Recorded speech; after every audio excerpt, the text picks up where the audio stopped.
नमस्कार, मैं हूं सुरेश चौहान के और आप देख रहे हैं बिंदास बोल।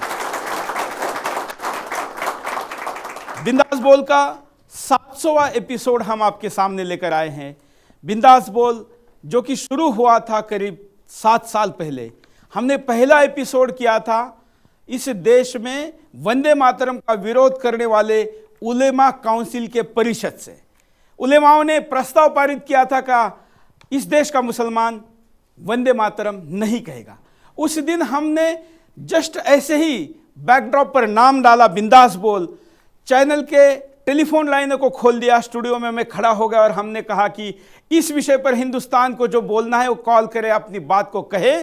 वो एपिसोड 3 घंटे चला था। उसके बाद धीरे धीरे धीरे बिंदास बोल सेफ लेते गया। आज के एपिसोड में भी हम एक ऐसे ही मुद्दे पर बोल रहे हैं जो हिंदुस्तान में मीडिया पर वर्ज्य है या असंकेतिक ऐसा संकेत है कि इस पर बात नहीं होनी चाहिए। जी हां, बात है आज के बिंदास की मुद्दा है अल्पसंख्यक कौन है। वास्तव यह है कि हिंदुस्तान के जिसको हम भारत को हम कहते हैं कि यहां संविधान का राज्य है, ये कॉन्स्टिट्यूशन रूल नेशन है, लेकिन भारत के कॉन्स्टिट्यूशन में अल्पसंख्यक इस शब्द का कोई भी अर्थ के साथ उल्लेख नहीं है, जिसकी व्याख्या नहीं है। इसको बाद में इस तरीके से जोड़ा गया जिस आधार पर आज भारत में भ्रम फैला हुआ है। हिंदुस्तान में एक जैन समाज है जिस समाज ने कोर्ट में अपील की और कहा कि जैनों को अल्पसंख्यक कहा जाए, तो देश के सर्वोच्च न्यायालय ने कहा कि अल्पसंख्यक जैन नहीं हो सकते, जो कि 40 लाख के आसपास है, और मुस्लिम जो कि करीब अब 25 करोड़ पहुंच रहे, वो आज अल्पसंख्यक है। इस भ्रम की स्थिति को तोड़ने के लिए और आज हिंदुस्तान में समान नागरिक संहिता की तरफ बढ़ने के लिए हमने आज के इस मुद्दे में बात की है।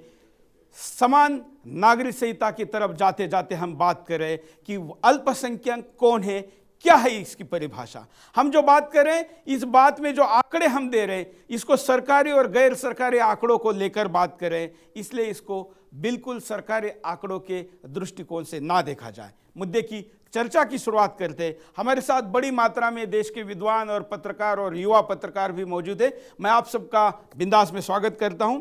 चर्चा की शुरुआत करते हैं कि अल्पसंख्यक इस स्थिति पर भ्रम है, क्या है, कैसा है, और इस स्थिति को आप कैसा देखते हैं। किसी से भी शुरुआत हो सकती है।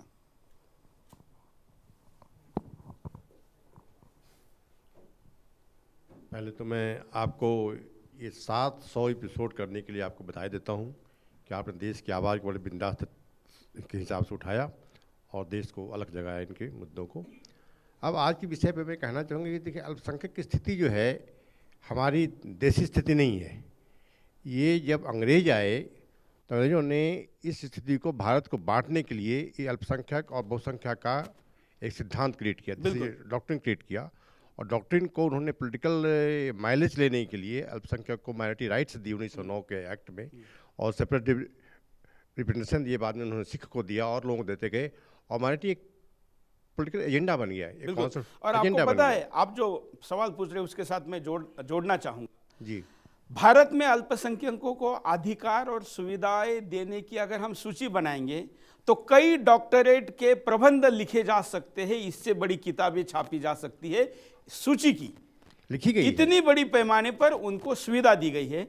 दुनिया में जहां पर अल्पसंख्यक, वैसे दुनिया के किसी भी देश में किसी भी कॉन्स्टिट्यूशन में अल्पसंख्यक इस शब्द का उतना विस्तार से चर्चा नहीं की गई है। संयुक्त राष्ट्र ने जरूर चर्चा की है, और वो भी बाहर से आने वाले लोगों के बारे में है, और उसका प्रतिशत है केवल 1.5% आबादी का हिस्से से कम वाले लोगों को अल्पसंख्यक कहा जाता है। यह संयुक्त राष्ट्र संघ कहता है। दुनिया के 150 से ज्यादा देशों में अल्पसंख्यक नाम की कोई भी कंसेप्ट नहीं है। आप सही कह रहे हैं कि ब्रिटिशों ने यहां पर शुरुआत की मुसलमानों को अल्पसंख्यक कहने की, जिससे कि यहां पर 2 राष्ट्रों का भाव समाज में बना रहे, और बाद में देश बट गया। इसी अल्पसंख्यक देश भी बटा, और कई खतरनाक इसके कारणों को दिखा गया, परिणाम भी आए। और मैं चाहता हूं कि अगले और दोस्त हमारे इस पर बिल्कुल। प्रकाश डालें। आप जो कह रहे हैं कि देश बटा, तब मुस्लिमों की संख्या 24% थी और ब्रिटिशों ने देश को बांटने के लिए जो आधार बनाया कि अल्पसंख्यक एक राष्ट्र अलग बनाया जाए, उसको मुस्लिम राष्ट्र भी कहा गया। लेकिन कोई 24% आबादी का हिस्सा उस देश के आबादी का अल्पसंख्यक हो सकता है क्या? यह सवाल आज़ादी के समय जब पाकिस्तान अलग बना था तब भी था, और हमारे इस पीढ़ी का दुर्भाग्य है हिंदुस्तान का कि यह सवाल अब भी बना हुआ है। खुराना जी कुछ कहना चाहते हैं? हमारे देश ने थोड़े से अलग तरीके के मापदंड रखे हैं। उसका कारण ये है कि जो दूसरे राष्ट्र हैं, यूरोप के राष्ट्र हैं या अमेरिका है, वहाँ पर वहाँ के जो उनके वहाँ के मूल निवासी हैं, उनमें राष्ट्रवाद की भावना बहुत ज़्यादा प्रबल है और सेंस ऑफ बिलोंगिंग जिसे कहते हैं कि हम हैं। अब यहाँ पर अगर बहुसंख्यक समाज है जो बाकी सारे समुदाय का एक तरीके से कहते हैं नेतृत्व करता है, मैं नेतृत्व दूसरे ढंग से कह रहा हूँ, जो आपसी मेल भाव में मैं कह रहा हूँ, वो उसको खुद को हिंदू कहने में शर्म आती है। ये उनके और भारत के और दूसरे राष्ट्रों में के राष्ट्रवाद में फ़र्क है। आज अमेरिका सेकुलर देश है, लेकिन वहाँ के सांसद ये कहने में हिचक नहीं करते कि हम क्रिश्चियन नेशन है। पिछले दिनों ऐसा वहाँ के राष्ट्रपति की शपथ बाइबल को रखकर ली जाती है। ठीक है, बिल्कुल, ये बात भी है, थोड़ा सा ये एक अंतर है। और इस कारण से एक बात और भी है कि यहाँ की एक वहाँ अवधारणा, पर पोप के साथ जो मीटिंग होती है राष्ट्रपति की, वो सूचना के अधिकार में नहीं आती है। उसकी जानकारी राष्ट्रपति को, दुनिया को, अपने राष्ट्र को देना बंधन कारक नहीं है। ये उनका रिलीजियस नेशनलिज्म है जिसे कहना चाहिए। ये उनमें जो स्ट्रोंग है, कठोर है। दूसरा ये एक बड़ा कॉमन यहाँ पर अवधारणा है कि अल्पसंख्यक दबाव में बनाया जाता है। अब अल्पसंख्यक अगर दबाव बना सकता है तो अल्पसंख्यक कैसे हो? आपको मैं एक बहुत बड़ी जानकारी मैं शेयर करता हूँ, आपको आश्चर्य होगा। इस हमारे भारत में कौन से धर्म की आबादी सबसे कम है? अगर आप विचार करें, आपको आश्चर्य होगा, यहूदियों की आबादी सबसे कम है। कितनी है? 5000। और आपको पता है यहूदी अल्पसंख्यक नहीं है। नहीं है। अल्पसंख्यक मतलब यहूदी इतने कम है कि उनका वोट मैटर नहीं करता, तो वो अल्पसंख्यक ही नहीं है। अल्पसंख्यक होने के लिए थोड़ा ज़्यादा होना ज़रूरी है। सर, मैं कहना चाहता हूँ कि अभी फिर अल्पसंख्यकों पे हम लोग चर्चा कर रहे हैं। केंद्र सरकार भी, मोदी सरकार ने भी अल्पसंख्यकों का एक मंत्रालय जो उस पर काफ़ी ध्यान दे रहे हैं। लेकिन मैं ये जानना चाहता हूँ कि जब पूरी है जी, पिछली सरकार ने अल्पसंख्यकों का मंत्रालय बना के रखा है। बिल्कुल। जिस देश में अल्पसंख्यक शब्द की व्याख्या नहीं की गई, परिभाषित नहीं किया गया, उन लोगों के लिए मंत्रालय है, आयोग है, बजट है, करोड़ों रुपए का है, बिल्कुल, फिर भी उसका मंत्रालय चल रहा है। इससे बड़ा राजनीतिक मजाक क्या हो सकता है? मेरा ये कहना है कि बिल्कुल आप भी सही कह रहे हैं सर, और चर्चा भी होती रहती है। लेकिन क्या ये अब समय आ गया है कि जिसको परिवार को एक बहुसंख्यक का नाम दिया गया है कि सभी इसमें शामिल हैं? सुदर्शन जी हुआ करते थे, आरएसएस के पूर्व चीफ, उन्होंने इस बात को सबसे पहले उठाया था कि हमें अल्पसंख्यक शब्द हटा देना चाहिए इस राष्ट्र के इतिहास से। अब मोहन भागवत जी हैं, मोहन भागवत जी ने भी इसको इसके पहले 2-3 साल पहले कहा था कि हम अल्पसंख्यकों वाली जो नीति इसको बिल्कुल हटाने की कोशिश करेंगे। हालांकि उन्होंने इसकी शुरुआत अभी जाति के हिसाब से करी है कि जाति के हिसाब से आरक्षण पर दोबारा विचार होना चाहिए। मुझे लगता है मुद्दा अलग है, मुद्दा अलग है। लेकिन मेरा कहना है कि अल्पसंख्यकों वाला जो मामला है, आपको लगता है कि अब इस समय अल्पसंख्यक मंत्रालय की जरूरत नहीं होनी चाहिए? क्योंकि करोड़ों का बजट एक अलग जो उपायों में तो मैं यही कहूंगा कि अल्पसंख्यक मंत्रालय को स्क्रैप किया जाए। अब हम यहां पर रुकते एक छोटे से ब्रेक के लिए, ब्रेक के बाद दोबारा आएंगे बिंदास बोलचाल।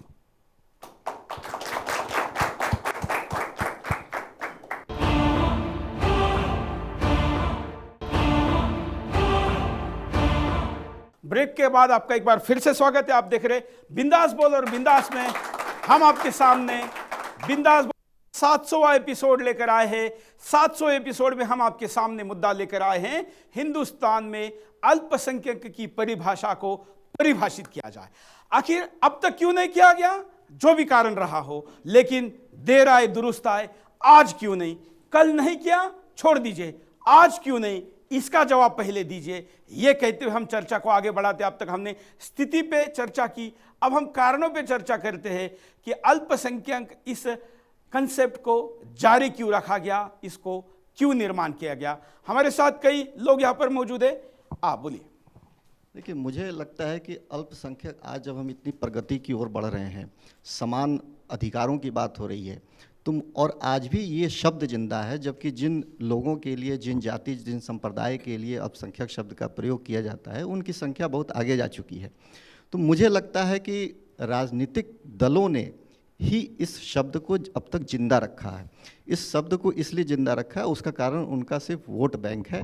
और आप देखेंगे कि जब भी चुनाव का समय आता है या उससे कुछ पहले, इस शब्द को, इस नाम को बहुत प्रभावी ढंग से उस ठेकेदार जो उस राजनीतिक दल के होते हैं, उस वोट बैंक के होते हैं, उसको मुद्दे को काफ़ी उछालते हैं, उनके अधिकारों की बात करते हैं। लेकिन जबकि उनको इन अधिकारों की इस प्रकार की अब तक की कोई आवश्यकता नहीं है, क्योंकि वो अब समान विचारधारा में वो जी रहे हैं, समान स्थिति में जी रहे हैं, समान अधिकारों के साथ जी रहे हैं। तो मुझे लगता है सिर्फ यही कारण है कि इस शब्द को कुछ लोगों ने, कुछ दलों ने जिंदा बस रखा बिल्कुल, है। ये कारण है। हाँ,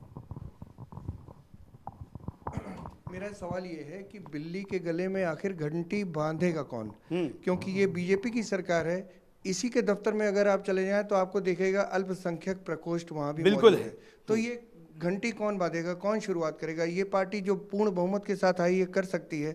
अगर यहीं से शुरुआत हो तो बेहतर है। बिल्कुल, मुझे लगता है कि लोकतंत्र में लोगों की ताकत ये सबसे बड़ी बात होती है। और जब हम लोगों में चर्चा करेंगे, इस बात से सब सहमत होंगे, आवाज़ उठाएंगे, तो भाजपा क्या, कांग्रेस क्या, रुख किस तरफ है और जनता क्या चाहती है, इस दिशा में बात होगी।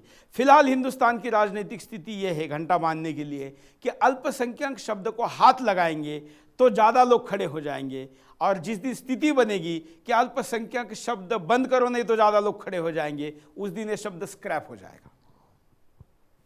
सुरेश जी, मैं आपसे बताना चाहता हूँ एक बात, कि जो माइनॉरिटी का जो मामला है, ये मामला केवल और केवल मुस्लिम लोगों की तुष्टीकरण का के लिए बनाया गया है। उन्हीं के लिए सिर्फ ये कानून है। बाकी माइनॉरिटी में बहुत सारे लोग आते हैं, उनकी कोई मदद नहीं की जा रही। आज देखिए, हज के लिए हम कुछ सारा पैकेज दे रहे हैं इन लोगों के लिए, और काफ़ी सारी चीज़ों पैकेज दिया जा रहा है इन लोगों को। आखिर कब तक ये सब बिल्कुल, और ये पैकेज माइनॉरिटी कहे जाने वाले बाकी लोगों में नहीं दिया जा रहा है। बिल्कुल। और आप माइनॉरिटी की बात करें, बहुत दर्शक भी नहीं जानते होंगे कि हिंदुस्तान में 7 राज्यों में, राज्य निहाय अगर हम माइनॉरिटी की बात करें तो 7 राज्यों में हिंदू, इस देश का हिंदुस्तान हम कहते हैं, वो भी माइनॉरिटी में हैं। मैं ये कहना चाहूँगा कि हमें सबसे पहले ये देखना चाहिए कि अल्पसंख्यकों की, ये जो अल्पसंख्यक और बहुसंख्यक के बीच में ये विभाजन है, ये शुरू कहाँ से हुआ?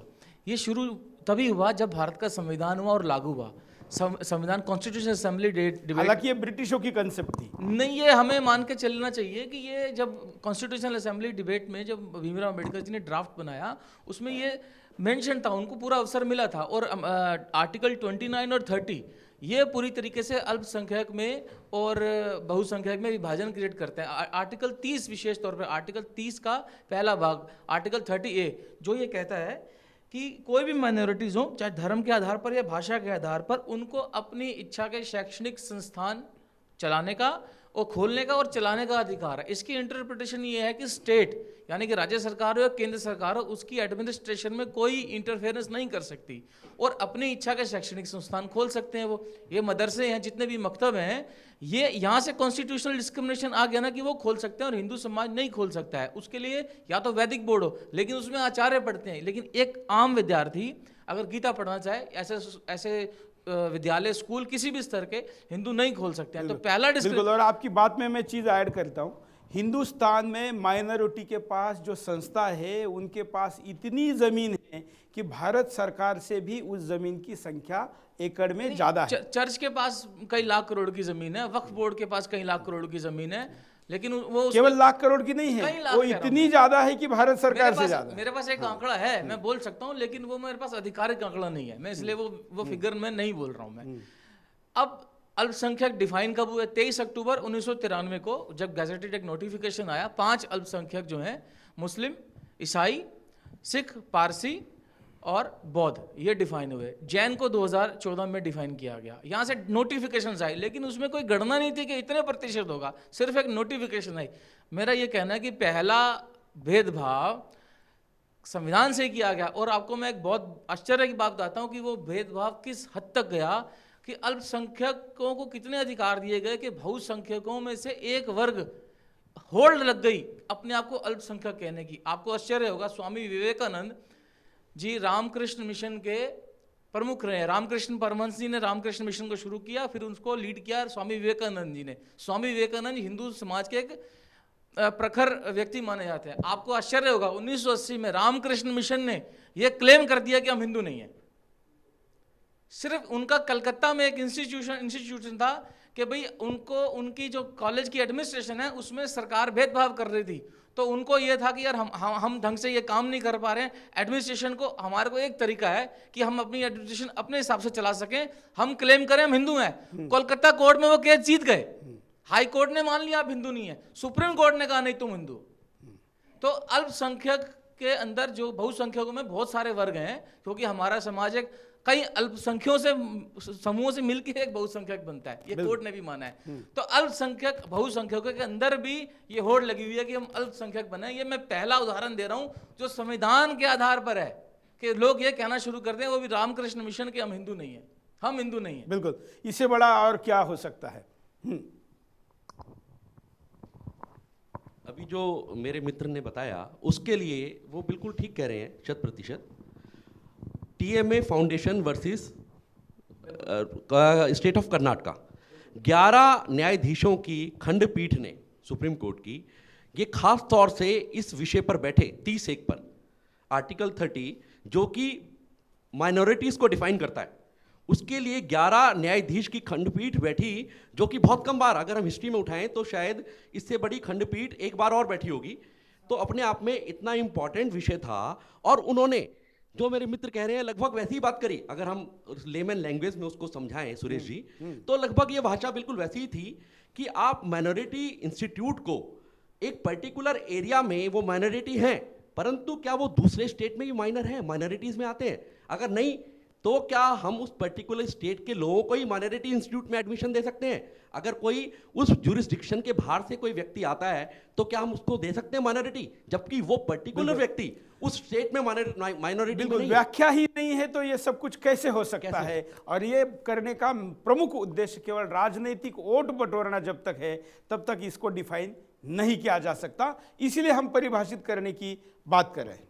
मैं ये कह रहा था कि जिस तरह से हम विषय को एक तरफा लेके चल रहे हैं, इसके दूसरे जो व्याख्या का दृष्टिकोण है उसको भी इसमें समाहित करना मेरे समझ से परिहार्य है। वो ये है कि देखिए, संविधान जब बना था तो हमारे मित्र शायद देख रहे कि संविधान किस परिस्थितियों में बना था। संविधान बनते समय देश टूटा था और एक एहसास कराना था कि हम लोग थियोक्रेटिक नहीं हैं, जो अल्पसंख्यक हैं वो भी यहाँ निर्भय होकर रहें और अपने संस्कृति का, अपने भाषा का, अपने शिक्षा का प्रचार करें। का प्रभाव ज़्यादा नहीं था। नहीं, मैं ये कह रहा हूँ कि ब्रिटिशों का ज़्यादा था, हाँ, इसलिए आया है, इसलिए आया, उनका छाया था। एक मिनट, और मैं ये कहना चाहता हूँ कि हर संस्थानों पे प्रतिबंध लगाने का, जिस संविधान कहते रीजनेबल रिस्ट्रिक्शंस, ज़रूरत पड़ने पे सभी पे प्रतिबंध लगाए जा सकते हैं।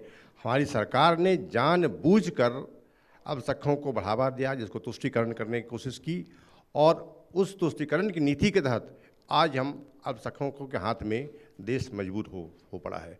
और मेरी उम्मीद है सरकार अभी अगर कदम उठाए तो शायद ये भी देर है, लेकिन अगर और देर निकले तो और बहुत देर हो जाएगी।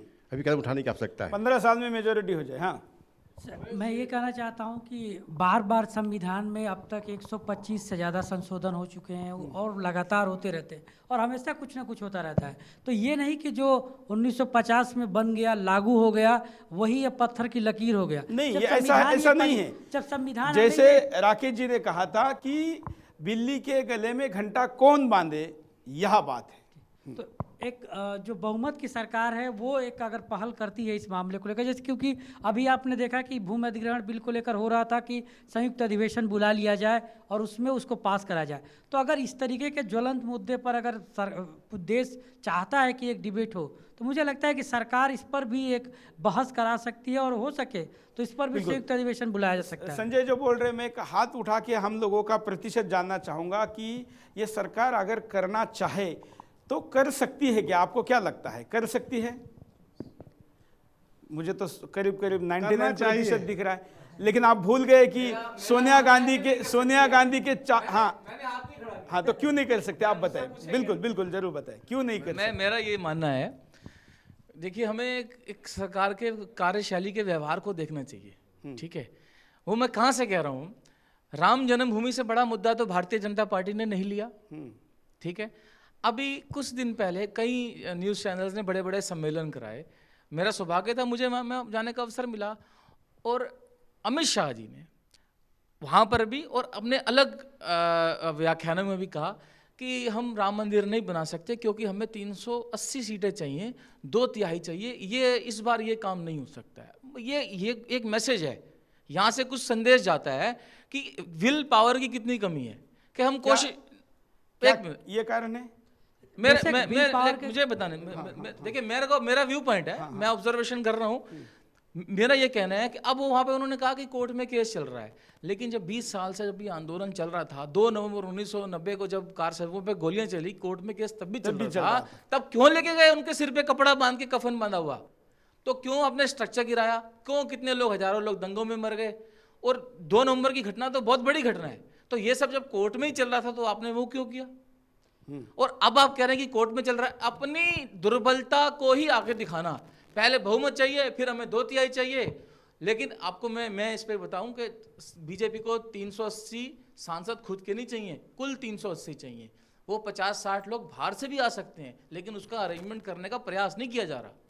तो यहां से एक ये समझ आता है कि एक इच्छा शक्ति की कहीं ना कहीं, निर्णय शक्ति की क्या जिस प्रकार से सोनिया गांधी ने 45 सांसदों के बलबूते पूरे संसद को एक मुद्दे के लिए नहीं चलने दिया, अल्पसंख्यक जैसा मुद्दा आएगा तो इस देश के बाकी दलों की भूमिका सोनिया गांधी के साथ जोड़ के संसद में पैर रखने तक की भी होगी? मुझे तो नहीं लगता।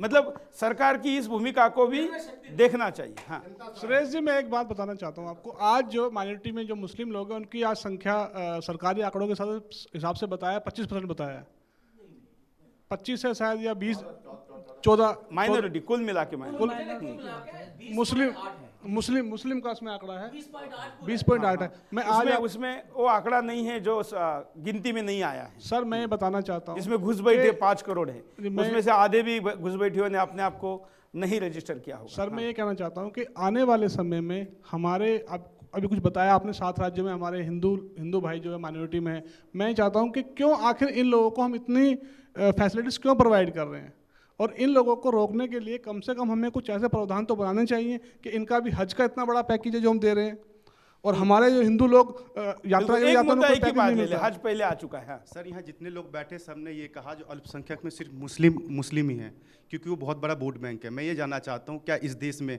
मुस्लिम वोटर और हिंदू सिर्फ बच्चे पैदा करते हैं? ओबीसी को सवाल पूछना पड़े। हाँ मैं ये कह रहा हूँ कि जिस तरीके से मुद्दा आया, खुराना जी ने ये कहा कि ये सरकार नहीं कर सकती, क्योंकि इस पार्टी का गठन इन 3 सिद्धांतों पे हुआ था, कॉमन सिविल कोड, राम मंदिर और इस तरीके के। तो क्या कॉमन सिविल कोड कभी ये सरकार उस पर आएगी? क्या वो इस चीज़ों को सोचेगी कि नहीं? हम इस मुद्दे को नहीं लेना चाहते। अधूरी चर्चा से पूरा मैसेज नहीं जाएगा। हम अल्पसंख्यक विषय पर बात कर रहे हैं, कारणों पर नजर डाल रहे हैं। कारण क्या है, और अगर कुछ कारण बचे हैं तो हम उस पर बात करते हैं, नहीं तो हम फिर आगे चलते हैं। समान आचार संहिता लागू, संवैधानिक विषय है, राम मंदिर संवैधानिक विषय नहीं है। बिल्कुल ठीक कह रहे हैं, बात हो सकती है। आर्टिकल 44 मैं ये कह रहा हूं कि इस एपिसोड में हम उस विषय पर नहीं जाएंगे। हाँ क्योंकि सर अगर समान आचार संहिता पे जब हम बात करेंगे तो अल्पसंख्यक शब्द अपने आप हट जाएगा, क्योंकि उसमें सभी को बराबर अधिकार होगा। और उपाय सभी की लोग, दिशा में आपका कहना है कि समान नागरिक संहिता लाई जाए तो अपने आप इसका उपाय हो जाएगा। हाँ कारण इसके कारण जो पहला तो पॉलिटिकल कारण है ही, और देखिए कोई मुद्दा डबल चर्चा में ना आए। कारण ऐसा लगता है कि अब देश के अंदर वो मौका आया है और देश में जो बदलाव भी हुआ है, इस पर इसकी परिभाषा ही खत्म कर देनी चाहिए। ना अल्पसंख्यक की परिभाषा रहे, ना बहुसंख्यक की रहे, ताकि आगे सब मिलके जारी रहे। हिंदुस्तानी रहने चाहिए, सब मिलके हिंदुस्तानी रहने चाहिए। सब मिलके हिंदुस्तानी रहेंगे तो ना कोई अल्पसंख्यक है, ना कोई बहुसंख्यक है, वो सबसे पहले हिंदुस्तानी है। यहां पर हम रुकते हैं एक छोटे से ब्रेक के लिए। ब्रेक के बाद दोबारा आएंगे बिंदास बोलचाल।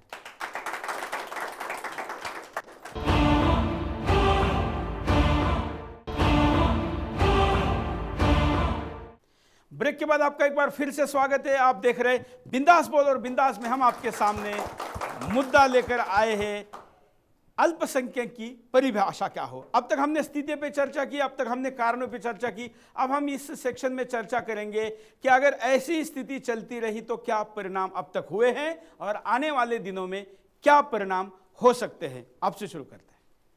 देखिए, परिणाम बहुत अभी तक आत्मघाती हुए हमारे लिए।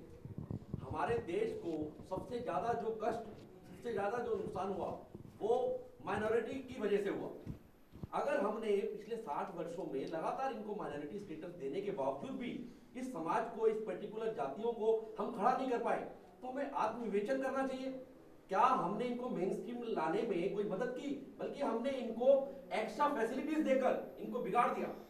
इनको कार्य करने के बजाय आराम करने की आदत पड़ गई कि मुझे तो माइनॉरिटी स्टेटस मिल रहा है, मुझे तो हज तक जाने के लिए पैसा मिलेगा, मुझे तो अपनी क्रिश्चियन कॉलेज में जाने के लिए, मेरा मित्र कहता है मैं तो आसानी से हो जाऊंगा 40% में भी, बेस्ट कॉलेज में हो जाऊंगा, सेंट स्टीफन्स में हो जाऊंगा, परंतु तुम्हें हिंदू कॉलेज में, नाम हिंदू कॉलेज है, उसमें एडमिशन नहीं मिलेगा। तो मैं अगर एक जाति की बात, जाति नहीं है यहाँ, धर्म वाला विषय, जाति की बात ना करूं और धर्म की बात करूं, तो आप माइनॉरिटी कमीशन की वजह से, माइनॉरिटी स्टेटस देने की वजह से आपने बहुत सारे लोगों को बिगाड़ दिया है। चलिए, परिणाम ये हुआ जो अभी तक हम देख रहे हैं, इसके परिणाम हमारे सभी साथी बता रहे हैं, इसके परिणाम जो है आते आते बहुत ही घातक निकल करके आएगा समाज के अंदर। आज जैसे कि देखिए कि ऊंच नीच के बीच, गरीबी और अमीरी के बीच जो स्थिति बनती जा रही है, तो हम देखेंगे कि अगर एक संप्रदाय को, अल्पसंख्यकों को अगर अत्यधिक फैसिलिटी अगर लंबे समय तक देते रहेंगे, तो वो दूसरे संप्रदाय और दूसरे वर्ग के लोग जो हैं उनका उत्थान नहीं हो पाएगा, और उत्थान परिणाम होगा कि दूसरे का उत्थान नहीं हो होगा। पाएगा। देखिए, परिणाम होगा, पर परिणाम होगा क्यों? ऐसा क्या होगा कि परिणाम हो जाएगा? एक व्यक्ति का नाम राम है, अगर उसका नाम राम के बदले अगर अशरफ हो जाए, तो सरकार की देखने की दृष्टि बदल जाती है क्या? क्या हम, सरकार ने ऐसी क्या प्लानिंग करी? मैं आपको कुछ बहुत ही विशेष गंभीर जानकारियां हैं। 29 मई 2012 को जब यूपीए की सरकार थी, तो उस समय के मंत्री शरमान खुर्शीद जी ने प्रेस कॉन्फ्रेंस करके बताया कि उनकी सरकार ने, यूपीए 1 और 2 ने 2 करोड़ अल्पसंख्यक विद्यार्थियों को, चाहे वो स्कूल के हों, कॉलेज के हों, पीएचडी के हों, उनको स्कॉलरशिप्स दी हैं, और उसमें नाम, लेकिन गरीब से गरीब एक भी हिंदू को नहीं दी। 2 करोड़ स्कॉलरशिप को, उस रेशो से 35 करोड़ अगर गरीबी रेखा के नीचे हैं, तो 8 करोड़ हिंदू गिने जाते हैं, सबके सब रह गए। लेकिन वो स्कॉलरशिप थी क्या? मैं जल्दी कुछ आंकड़े आपको बताना चाहता हूँ। 25 लाख प्री मेट्रिकुलेशन यानी कि 10वीं क्लास से पहले की स्कॉलरशिप दी गई 5 साल तक, जिनके मार्क्स 50% से कम हो, 1 लाख से कम अगर उनकी आय है, लेकिन किसी भी हिंदू बच्चे को नहीं दी गई। ऐसे बहुत से लोग हैं जिनकी हिंदुओं की 1 लाख से कम की इनकम है, और 50% से ज़्यादा भी हैं, तब भी जनरल कैटेगरी को उसको स्कॉलरशिप नहीं दी गई। कई लाख पोस्ट मेट्रिकुलेशन स्कॉलरशिप दी गई, यही कुछ इसी मापदंडों के ऊपर। उसके बाद 27 अगस्त 2008 को सेंट्रल गवर्नमेंट ने पूरी इंटरेस्ट फ्री सब्सिडी कर दी एजुकेशनल लोन के ऊपर। उन किन के ऊपर? वो अल्पसंख्यक जिनकी पिता की गार्डन की इनकम 4.5 लाख रुपए 1 साल की है, 37,500 रुपये 1 महीने की इनकम है, उनको interest free subsidy on education loan. इसके अलावा यही बात अगर हम हिंदू में करें तो उसका नहीं, किसी को कुछ नहीं दिया गया, किसी को कुछ नहीं दिया गया क्या? इसके अलावा मौलाना आज़ाद एजुकेशनल फाउंडेशन, जो सेंट्रल गवर्नमेंट की तरह की फाइनेंस्ड बॉडी है, उसने 12,000 रुपये की स्कॉलरशिप लड़कियों के लिए दी जो कि 10th पास हैं और 55% उनके मार्क्स हैं। लेकिन अगर 10th पास हिंदू लड़की है, उसके 80% मार्क्स भी हैं, उसको कुछ नहीं मिला, चाहे वो कितना भी गरीब है। तो ये इससे कुछ आंकड़े हैं। इसके अलावा एक नेशनल माइनॉरिटीज़ जो national minority development and finance corporation है, जो व्यापार करने के लिए अल्पसंख्यकों को वो देती है, उनका एजुकेशनल लोन अगर वहाँ से लिया जाए 1 साल का 3% सिर्फ और सिर्फ ब्याज है। इसके अलावा व्यापारियों को अगर देने के लिए जो उनके वो हैं, बिल्कुल, मतलब दूसरी तरफ 18% का ब्याज भरने वाला व्यक्ति और एक तरफ आपको 3% का ब्याज भरने वाला व्यक्ति, दोनों में व्यावसायिक स्पर्धा कैसे हो सकती है? मैं आपको बताता हूँ, एक विद्यार्थी जीवन होता है, एक प्रोफेशनल जीवन होता है। विद्यार्थी जीवन में स्कॉलरशिप मैंने आपको बताई है PhD लेवल तक, यहाँ तक कि 70 सेलेक्टेड जो इंस्टीट्यूशंस हैं उसमें IIT IIM है, जो माइनॉरिटी के स्टूडेंट्स हैं, पूरी फीस सरकार ने दी। इसके अलावा जो नेशनल मॉनिटरी डेवलपमेंट कॉर्पोरेशन के अंदर अगर एक हिंदू व्यापारी लोन लेता है, उसकी 15 से 18%, 15 से 40% मार्जिन बनी, यानी उसे खुद के पास पैसा होना चाहिए, वो लोन लेता है 15 से 18% का। लेकिन अगर अल्पसंख्यक के काम करता है तो उसके पास 15 से 40% नहीं, सिर्फ 5% भी वो पैसा काम कर सकता है। 35% पैसा national minority development financial corporation देगी, जो कि सरकार का 35% पैसा, और उसको ब्याज भी अगर दूसरी जो कमर्शियल बैंक से लेगा वो ब्याज भी 2% कम होगा। तो यानी कि पूरे स्टूडेंट जीवन में उसको स्कॉलरशिप मिलती रही और व्यापार भी जब वो करेगा तब भी मिलेगा। तब भी करेगा। ये 2 करोड़ स्कॉलरशिप्स दी, ये इतिहास का सबसे बड़ा भेदभाव था हिंदुओं के साथ। 2 करोड़, आप सोचिए 2 करोड़ एक, इस देश में 45 लाख तो जैन है। बिल्कुल, जेएनयू की आबादी से 4 गुना ज्यादा लोगों 2 को करोड़ विद्यार्थियों गैर को दी तरीके गई। से फायदा दिया गया। सुरेश जी, बिल्कुल, परिणामों में हम मुझे- बात कर रहे हैं। मुझे सिर्फ एक बात पूछनी है आपसे। मैं कहता हूँ ठीक है, अल्पसंख्यकों को, आप मुस्लिमों को खासतौर से आप फैसिलिटी दीजिए, प्रोवाइड कीजिए जो उन्हें चाहिए, लेकिन उनसे टैक्स भी तो लीजिए। टैक्स लेने से ये हमारा देश है ना। मैं एक बात आप लोगों को पूछना चाहता हूं, उठा के आप जवाब दे सकते हैं। क्या भारत में माइनॉरिटी का मतलब केवल मुस्लिम ऐसा ही रह गया है? उसका कारण मैं कानूनन नहीं कह रहा हूं। क्या समाज में भी माइनॉरिटी का मतलब केवल, आप भारत सरकार के ऐड देखिए, भारत सरकार का अल्पसंख्यक मंत्री मुसलमान ही क्यों चाहिए अगर माइनॉरिटी में बाकी धर्म के लोग हैं? तो राज्यों में भी अल्पसंख्यक विषय का अध्यक्ष जो होता है आयोगों का, वो मुसलमान ही क्यों चाहिए? अगर आप अल्पसंख्यक कह रहे हो तो उसको मुसलमानों तक ही सीमित क्यों रख रहे? इसलिए मैंने आपको ये बात सुरेश पूछी थी। जी, देश के विकास करने के लिए हमें उनसे टैक्स भी तो चाहिए। जो काम करते हैं वो लोग, जब सब लोग टैक्स देते हैं तो वो टैक्स क्यों नहीं देते हैं? आप टैक्स तो लीजिए कम से कम, सरकार से हमारी विनती है। मेरा कहना ये है कि परिणामों की बात हो रही है। परिणाम दरअसल सबसे बुरा परिणाम होता है डेमोग्राफी पर असर पड़ता है। जब डेमोग्राफी पर असर पड़ता है तो जो ओरिजिनल संस्कृति होती है, कल्चर होती है उस ज़मीन की, उस आसपास के इलाके की, वो धीरे धीरे परिवर्तित होती है। ये सबसे बड़ा नुकसान है किसी भी जाति के लिए, रेस के लिए। ये होता है, जैसे इन्होंने बताया खुराना साहब ने कि इतने फ़ायदे मिल रहे हैं, तो मुसलमान होने में क्या हर्ज है? तो 4 बच्चे 8 बच्चे पैदा करने में क्या हर्ज है? और अगर ऐसा है तो डेमोग्राफी कैसे चेंज होती है? पश्चिमी उत्तर प्रदेश एक उदाहरण है। अगर आप देखें इसे तो आपको समझ में आ जाएगा पिछले 30 मुझे सालों में लगता है ये कैसे सबसे खतरनाक परिणाम है, क्योंकि आर्थिक दृष्टिकोण से होने वाले नुकसान को फिर भी भरा जा सकता है। और इस देश को लगातार 1200 साल तक लूटा गया, फिर भी ये गरीब नहीं हुआ। हाथी, घोड़े और जहाज भी हीरे मोती से भरकर लेके गए, फिर भी ये गरीब नहीं हुआ। उतना आर्थिक नुकसान उतना गंभीर नहीं है जितना सांस्कृतिक और राष्ट्रीय सुरक्षा का मुद्दा है। सर, मैं एक बात कहना चाहता हूँ, ये जो परिणाम हम गिना रहे हैं इससे भी ज़्यादा घातक परिणाम हैं।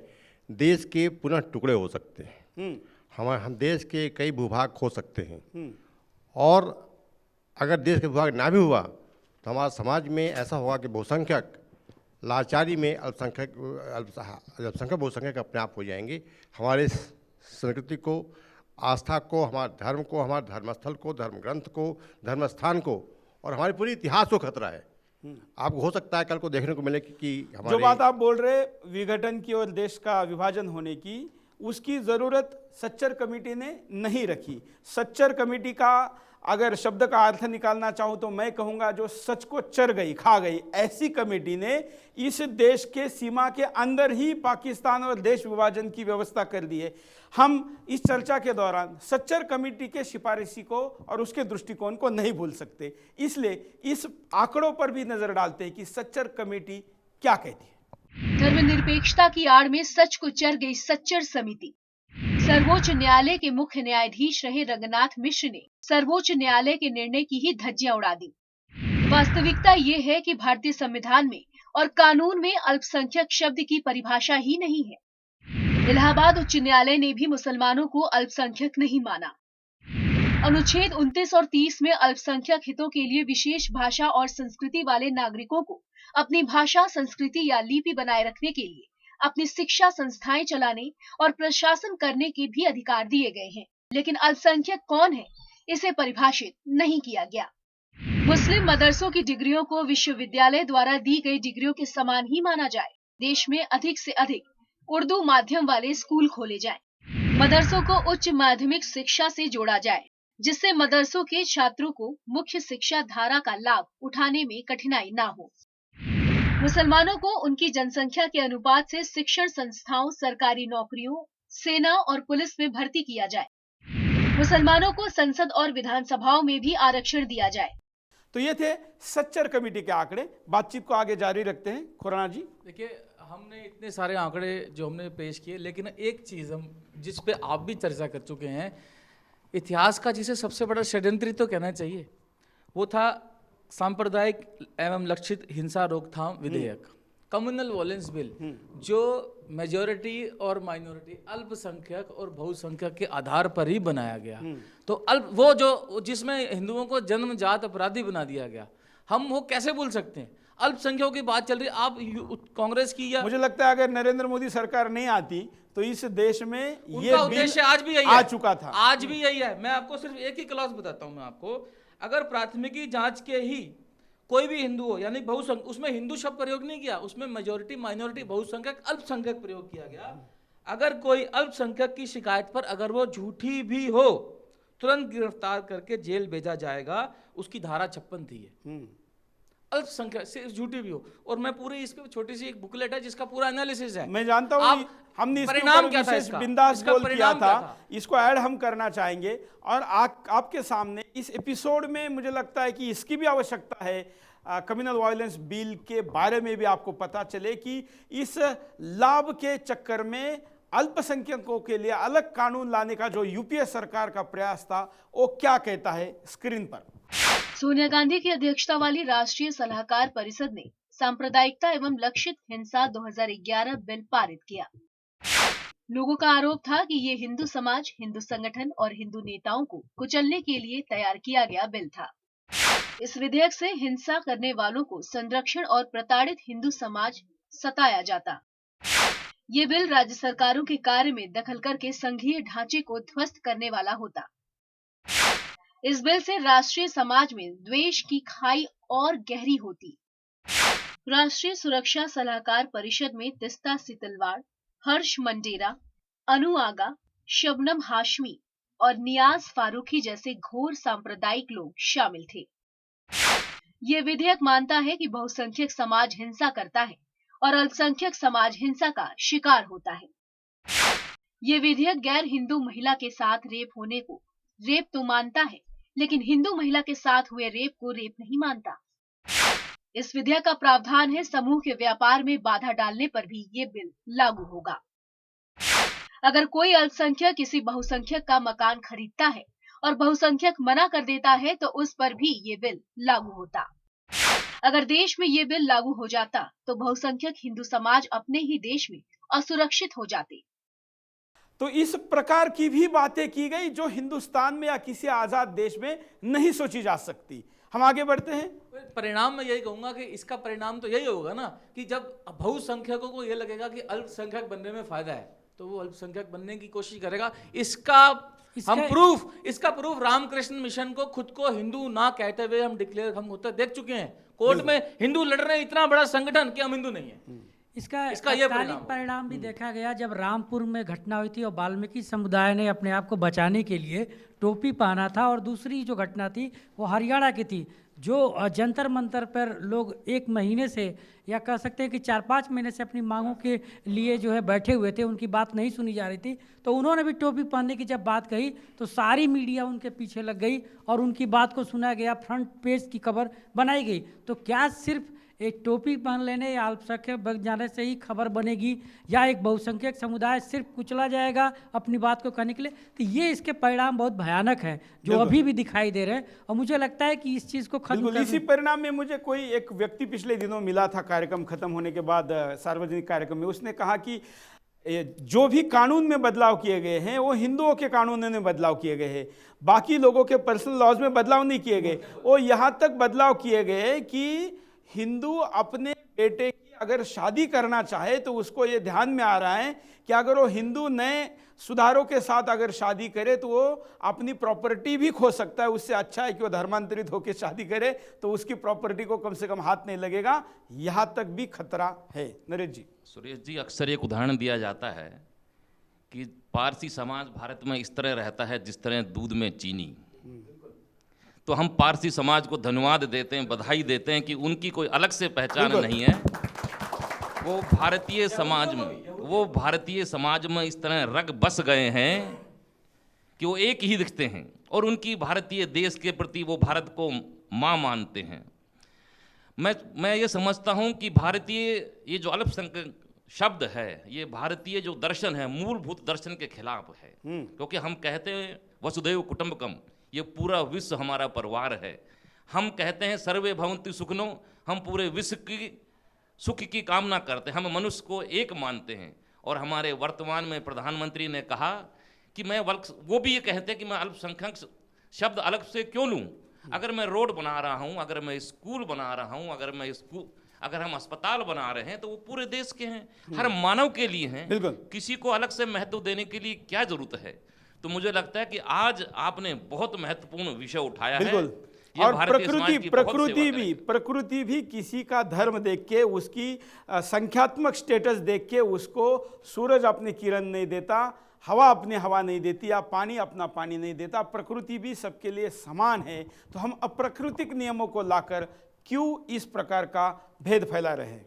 कुछ नए लोग भी बात करें। अल्पसंख्यक के ऊपर यहाँ पर बात की जा रही है, कमीशन बना दिया गया है, मिनिस्ट्री बना दी गई है। बहुत से ऐसे लोग हैं जो माइनॉरिटीज भी ब्यूरोक्रेट्स हैं जिनके ऊपर फाइनेंशियल पूरी तरह से है, लेकिन उनको बच्चों को जिस तरह से फायदा मिल रहा है कि सारी चीज़ों से फाइनेंशियल कमीशन की तरफ से जो फंड है, लाखों करोड़ रुपए का जो फंड है उनके बच्चों को मिल रहा है, जहां वो फंड रिलीज होना चाहिए था, जिन बच्चों को मिलना चाहिए था उनके बच्चों को। हालांकि ब्यूरोक्रेट्स भी मिनिस्ट्री में जिस तरह से हैं, तमाम लोग जो हैं वो अच्छे अपने बच्चों को स्कूल में पढ़ा सकते हैं इस समय, लेकिन वो फंड वहां पर खर्च हो रहा है। क्यों नहीं वो फंड उन गरीब बच्चों में किया जा रहा है कि आखिरकार जिनको वाकई जरूरत है उस फंड की। बिल्कुल परिणामों पे और नजर डालते, थोड़ा देर और परिणामों पे चर्चा करते, उसके बाद हम उपायों की दिशा में जाएंगे। मुझे ऐसा लगता है कि सारा ये एपिसोड देखने के बाद और इसमें लगातार पार्टिसिपेशन के बाद कि हम सब आपको बधाई देते हैं कि आपने इतने गंभीर विषय को और इतने बिंदास तरीके से अपने नाम को साकार करते हुए इस विषय को लिया और इस विषय को आपने ज्वलित किया। हमारे मित्रों ने बहुत अच्छा पार्टिसिपेशन किया।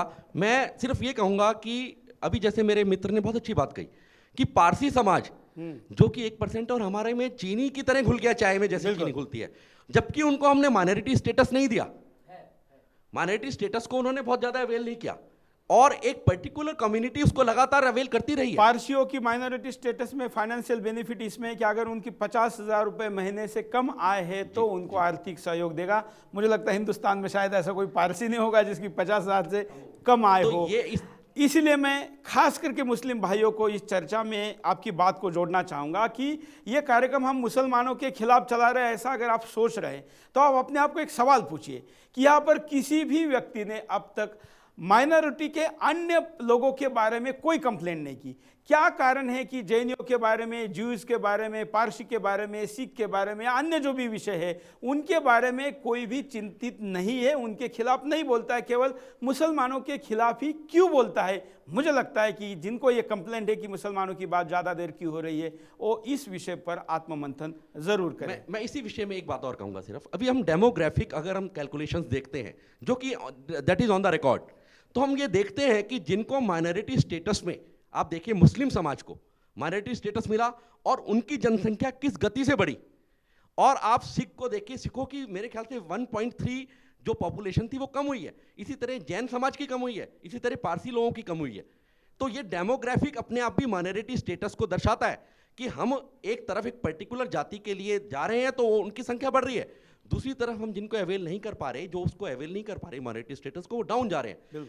चाणक्य ने इसके लिए बहुत क्लियर कट शब्दों में कहा है, कली शानो भवती संजिहा नस्तु द्वापरा उत्तिष्ठाम त्रेता भवती कृतम संपद्यते चरण चरैवेति चरैवेति। हम सबको मेन स्ट्रीम में आने के लिए चलना पड़ेगा। हम किसी को उठा के अपने साथ चला के नहीं ले जा सकते हैं, तो हम सबको चलना पड़ेगा। तो मुस्लिम समाज को, क्रिश्चियन समाज को हमारे साथ चलना पड़ेगा, नहीं तो वो एक अलग बन के रह जाएंगे और एक अलग देश की बात करेंगे, अलग सीमाओं की बातें करेंगे। बिल्कुल। सर मेरा सवाल था कि अल्पसंख्यक के वर्ग की जब भी बात आती है केवल उसमें मुस्लिम वर्ग का ही कि नाम क्यों आगे आता है, क्योंकि अगर हम अल्पसंख्यक की बात करते हैं तो उसमें वही चर्चा की। मैं ये बताना चाहता हूं कि अगर सरकारें आई भी हैं, बदली भी हैं, लेकिन अगर अल्पसंख्यक वर्ग के शब्द को खत्म किया जाएगा तो इसके परिणाम जो है काफ़ी घातक हो सकते हैं। जब उपाय करना होता है तो इन परिणामों की चिंता नहीं होती, क्योंकि बीमारी ठीक होना जरूरी है। हाँ, मैं परिणामों की बात कर रहे थे, लेकिन परिणाम थोड़ा सा हिंदू समाज को पूरे अपने आप के पूरे एक राष्ट्र के रूप में ये सोचना चाहिए। मैं एक आपको बताना चाहता हूँ, 9 दिसंबर 2006 सोनिया गांधी जी का जन्मदिन था। 9 दिसंबर 2006 प्रधानमंत्री थे मनमोहन सिंह जी। प्रधानमंत्री ने क्या वक्तव्य दिया कि इस देश के संसाधनों में पहला अधिकार मुसलमानों का होना चाहिए। उन्होंने तो बोल दिया, जो ऑथ ऑफ ऑफिस होती है ये उसका वॉल्यूशन था, लेकिन देश की जनता ने तो सुना।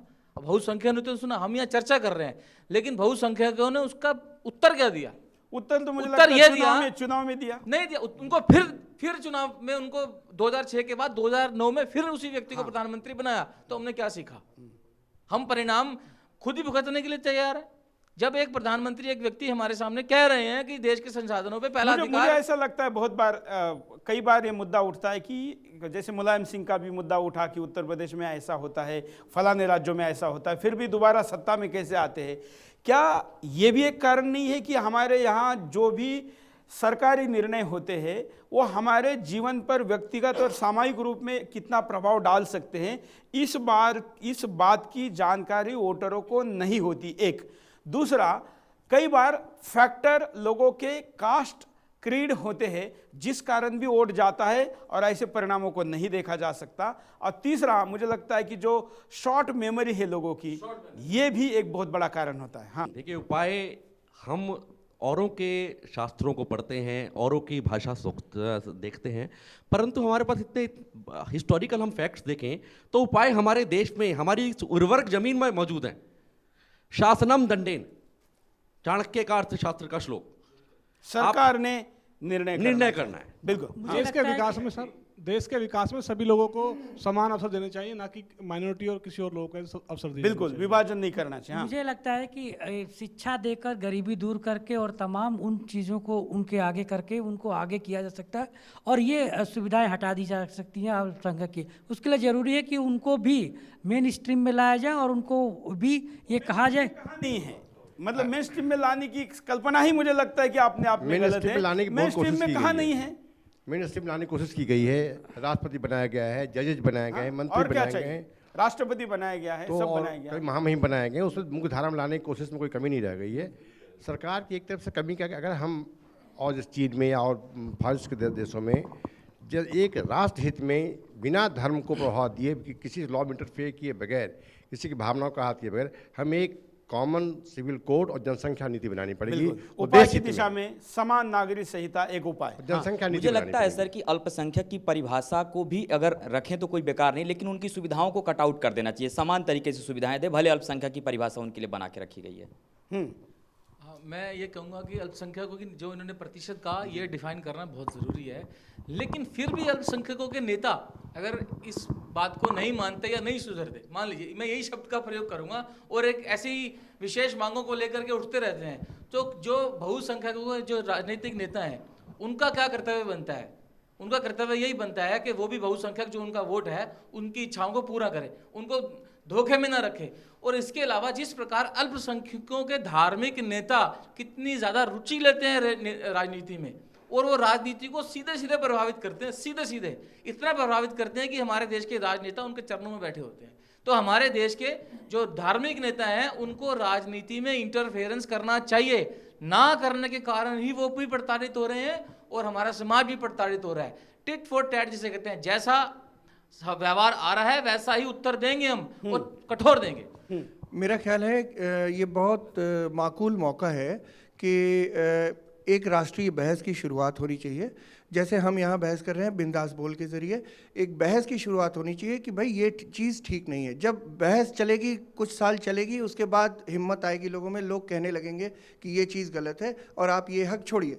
तो उसकी शुरुआत इसी से शुरू। बिल्कुल बहस की जानी चाहिए, मैं इस बात को ज़्यादा समर्थन दूंगा, क्योंकि बिल्कुल शुरुआती स्टेज में ये मुद्दा इस देश में उठाए, भले ही पहले उठता रहा हो, लेकिन एक मुहिम के तहत, एक टीवी शो के तहत उठाए, और इसकी बहस सोशल मीडिया पर, इसकी बहस प्रत्यक्ष सामाजिक कार्यक्रमों में, और जिस प्रकार से इस देश में सेमिनार वगैरह किए जाते हैं उन पर भी ये हो। देश में तमाम अपने अपने मीडिया सोर्सेस के द्वारा इस पर जनमत संग्रह भी लोगों की प्रतिक्रिया के लिए करके देखें। आगे मुझे लगता है कि ये सही मौका है और हम सही दिशा में जा रहे हैं, और समाज में भी ये काफ़ी अब चर्चा हो रही है। तो मुझे लगता है कि आने वाले समय में 10 साल बाद जब हम फिर से इसको देखेंगे कि हमने यहाँ से शुरू किया था अपने बिंदास बोल से, तो इसका परिणाम हमें उस दिन सुखद दिखाई देगा। मुझे 10 साल वेट करने का इतना पेशेंस नहीं है। मैं चाहता हूं कि 1 साल में निर्णय हो।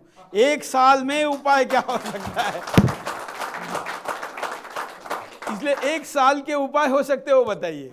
हाँ सुरेश जी, शिक्षा और स्वास्थ्य पूरे देश में मुफ्त होना चाहिए और देश के सारे निर्णय भाई योग्यता के आधार पे हों, तो ये जितनी भी समस्याएं सब खत्म हो जाएंगी। बिल्कुल बिल्कुल। पहले शिक्षा, स्वास्थ्य ये विषय राज्य के होते थे, राजा के होते थे, और इसलिए किसी भी प्रकार के व्यक्ति को वहां तक पहुंचने में वो कारगर उपयोगी होते थे। हाँ, मुझे लगता है कि वो समान नागरिक संहिता की जो बात हो रही है उस पे उसी दिशा में आगे बढ़ना चाहिए सभी पर। अभी कल की बात है, गुजरात के कोर्ट ने एक अल्पसंख्यक युवक को उसका लाभ देने से इनकार करते हुए समान तौर पे उसे सजा सुनाई, फैसला सुनाया अपना। तो हम देख रहे हैं कि एक वर्ग जो है वो इस दिशा में बढ़ रहा है, और जब तक सभी के बिल्कुल, मैं इस केस को थोड़ा डिफाइन करना चाहूँगा। इस पर मैं बिंदास बोल कर चुका हूँ, जिसका उल्लेख इन्होंने किया, हो सकता है सारे दर्शक इसको ना जानते हों। जो शादी की उम्र है वो भारत सरकार का कानून कहता है कि 18 साल की शादी की उम्र होनी चाहिए, लेकिन यही कानून अगर मुस्लिम लड़की के लिए, मुस्लिम बहन के लिए लगाया जाए तो उसकी उम्र 15 साल की गई है। अगर भारत सरकार का कानून लड़की के स्वास्थ्य के कारण बनाया गया है तो एक मुस्लिम बहन और एक हिंदू बहन के स्वास्थ्य पर यह 3 साल का फर्क कैसे असर डालता है, कितना अपीसमेंट किया जा सकता है, इससे बड़ा उदाहरण नहीं हो सकता। इसी प्रकार का मामला वो भी था, तो उसमें विशेष छूट देने से कोर्ट ने इनकार कर दिया। तो हमें लगता है कि जब सभी के लिए बराबर नियम कानून जब लागू हो जाएंगे तो सबको उत्थान का एक बराबर, विकास का एक साथ मौका मिलेगा, तो ऊंच नीच की स्थिति खत्म हो जाएगी। बिल्कुल। आज शुरुआत हुई है बिंदास बोल के जरिए सब के, जिस तरह से यहाँ पर बात कर रहे हैं। आपने एक ऐड देखा होगा टीवी पे पेट्रोलियम मिनिस्ट्री का, give it up LPG subsidy, जो एलपीजी सब्सिडी यहाँ पर छोड़ने की सरकार एक अवेयरनेस चला रही है। तमाम पेट्रोल पंप पर आपने बड़े बड़े होर्डिंग्स लगे देखे होंगे, एलपीजी छोड़ो। ऐड बड़ा अच्छा ऐड है। बिल्कुल, बिल्कुल। उसके माँ की आंखों में आंसू आते हैं कि आप जो पैसा बच रहा है सब्सिडी के जरिए उस घर को जाए। तो हमें भी आगे आकर ये खुद ही बिंदास बोल जो लोग देख रहे होंगे उसके जरिए एक मैसेज देना चाहिए कि आप लोग आगे आए और खुद जो आप और देश के प्रधानमंत्री मन की बात में इस मुद्दे को उठाए। सब लोग प्रधानमंत्री को ये रिक्वेस्ट करेंगे कि देश के प्रधानमंत्री इस मुद्दे को अपनी मन की बात में उठाए कि जैसे लोगों ने गैस सब्सिडी छोड़ी है वैसे ही लोग अल्पसंख्यक की सुविधाएं छोड़े और अपने आप को हिंदुस्तानी कहे। हाँ, अंतिम 1-2-3 उपाय ले लेते। उपायों में मैं ये भी बात कहूंगा कि कुछ भ्रम दूर हो जाने चाहिए समाज से। एक सबसे बड़ा भ्रम ये भी है कि मुस्लिम समुदाय ये गरीब है। ऐसा नहीं है, ऐसा नहीं है। ऐसा मैं आपको बताता हूँ। लेटेस्ट आंकड़े ये बताते हैं कि हिंदू सबसे गरीब है। देखिए, ये मैं एक पुस्तक यहाँ पे बताना चाहता हूँ, ये हर एक बहुसंख्यक को, हिंदू समाज को पढ़नी चाहिए। मेजोरिटी रिपोर्ट, ये पूर्व IPS अधिकारी RK ओरी और जयप्रकाश शर्मा जी ने लिखी, जिसमें पूरा जो 2 करोड़ के स्कॉलरशिप के आंकड़े इसी में दिए गए और इसी में उन्होंने एक्सपोजर किया। इनकी रिसर्च ये कहती है कि जो 5 मापदंड होते हैं, infant mortality, child mortality, life expectancy, degree of urbanisation और लिटरेसी, 5 मापदंडों में 3 से 4 में हिंदू सारे अल्पसंख्यकों से पीछे हैं। चाहे वो शिक्षा हो, चाइल्ड मोर्टेलिटी, बच्चा पैदा होते ही मरने की जो परसेंटेज है, लाइफ एक्सपेक्टेंसी, मुस्लिमों की जो एवरेज एज है हिंदुओं की एज से, एवरेज एज से ज़्यादा है, डिग्री ऑफ अर्बनाइजेशन यानी कि शहरीकरण मुस्लिमों का ज़्यादा है। तो अब ये भ्रम दूर होना चाहिए कि ये जो अल्पसंख्यक हैं और विशेष तौर पे मुस्लिम ये गरीब हैं या पिछड़े हैं, ऐसा ये भ्रम है। इसको उपायों में ये सबसे दूर करना जरूरी है। हाँ, एक अंतिम विषय जो मैं थोड़ा सा टच करना चाहता हूँ 1 सेकंड के लिए। मुझे ऐसा लगता है कि हमारी बहनें, हिंदू बहनें, उनको ऐसा लगता है कि एक बार अगर हम, जो कि मुस्लिम समाज का लगभग हम सब जानते हैं, हिस्ट्री है, चरित्र रहा है कि हिंदू लड़कियों को विवाह करना, तो ऐसा कहीं ना कहीं सबकॉन्शियस माइंड में मुझे ऐसा लगता है कि हिंदू समाज की महिलाओं का, बहनों का भी मन में रहता है कि अगर हम उस समाज में शादी करेंगे तो माइनॉरिटी स्टेटस हमें प्राप्त होगा, जो कि एक बहुत घातक बात है। इस पे भी हमें ध्यान देना चाहिए। लालच है, बिल्कुल। हमने आज यहाँ पर चर्चा की, हमारा प्रयास है कि इस देश में एक ऐसी चर्चा छिड़ जाए, एक ऐसी मांग उठे, और मांग किसी को दूर करने की नहीं है, बल्कि कोई दूर खड़ा है और हम उसको बड़े मुश्त में अगर हम कहें तो हम सबको हिंदुस्तानी बनाने की मुहिम चला रहे हैं। और इसलिए इस एपिसोड से कोई अपने आप को देखकर ये ना माने कि हम उसको दूर लौट रहे हैं, हम तो उसको करीब ला रहे हैं। हम तो कह रहे हैं कि हमारी ही तेरी पहचान है और तेरी ही हमारी पहचान है, और हम सब की मिलकी एक ही पहचान है, हिंदुस्तान। और इस हिंदुस्तान की पहचान की अपेक्षा में 125 करोड़ हिंदुस्तानी बने, इसी अपेक्षा में हम और भी क्या क्या कार्यक्रमों की जरूरत है, ये कार्यक्रम भी आपके सामने लेकर आएंगे। बिंदास का ये 700वां एपिसोड हमने आपके सामने रखा है। बिंदास की गति और बढ़ेगी, धार और बढ़ेगी और इसकी आक्रामकता भी और बढ़ेगी, क्योंकि देश के लिए इसकी जरूरत है। आज के एपिसोड में आप सब दर्शकों ने यहाँ पर हिस्सा लिया, मैं आपका आभारी हूँ। और जो इस कार्यक्रम को लाइव देख रहे हैं, मैं उनका भी आभारी हूँ। सोशल मीडिया पर, जमीन पर, मन से, तन से, धन से जिन्होंने भी बिंदास बोल को अब तक मदद की है, मैं उनका भी आभारी हूँ। और एडवांस में उनका भी आभारी हूँ जो आने वाले दिनों में हमारी मदद करना चाहते हैं। आज के लिए इतना ही। जय हिंद।